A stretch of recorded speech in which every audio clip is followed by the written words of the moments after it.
இன்னைக்கு பிரஸ் மீட்ல சொன்னாங்க, அவசரமான ஒரு மெடிக்கல் டாக்டர் சார் அட்டாப்சி போஸ்ட்மார்ட்டமுக்காக மார்ச்சரியில இருக்கும்போது அது முடிச்சு கொடுக்கிற வரையும் அந்த குடும்பத்துடைய வலி என்ன நான் பார்த்துருக்கேன்.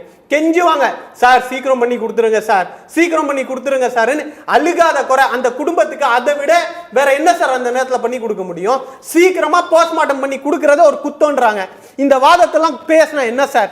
இப்ப இதை பேசி இது தப்புன்னு சொன்னா சண்டைக்கு வரீங்க ஏன் சார்? அன்னைக்கு சேலத்துல ஒரு மெடிக்கல் கான்ஃபரன்ஸ் நடந்துட்டு இருந்திருக்கு. கிட்டத்தட்ட 230 கவர்மெண்ட் டாக்டர்ஸ் அந்த சேலம் மீட்டிங்ல கலந்துகிட்டு இருந்திருக்காங்க. இந்த செய்தி வந்த உடனே சுகாதாரத்துறை அங்க இருந்தவங்களை டைவர்ட் பண்ணி அனுப்புறாங்க. இப்போ அந்த சேலத்துல நடந்த மருத்துவ மாநாடே ஒரு சதின்னு சொன்னா நான் என்ன பண்றது? டைவர்ட் பண்ணி ஹெல்த் செக்ரட்டரி சொல்றார், சார் 116 டாக்டர்ஸை நாங்க பக்கத்தில் இருக்கக்கூடிய 3 மெடிக்கல் காலேஜ்ல இருந்து டெபியூட் பண்ணோம். Dindigul medical college, Trichy medical காலேஜ்ல இருந்தும் இந்த கான்ஃபரன்ஸ்ல இருந்த 16 போஸ்ட்மார்ட்டம் செய்யக்கூடிய ஃபோரன்சிக் எக்ஸ்பர்ட்டை சேர்த்து அனுப்பி இருக்கோம்.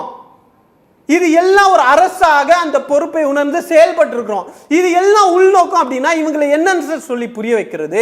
இந்த பிரபஞ்சமே விஜய்க்கு எதிராக இருக்குதுன்னு அவங்க ஒரு டெலியூஷன்ல வாழ்றாங்க. கண்டிஷன்ஸை போட சொன்னது நீங்க பாத்தீங்களா இல்லையா? டிஎஸ்பி சொல்றார் 50 மீட்டர் முன்னாடி நிறுத்துங்க, அங்க போனா கூட்டம் அதிகமாகும்னு. இல்ல அங்கதான் நிப்ப நடம் பிடிச்சது யாரு? அது ஆடியோல இருக்கு.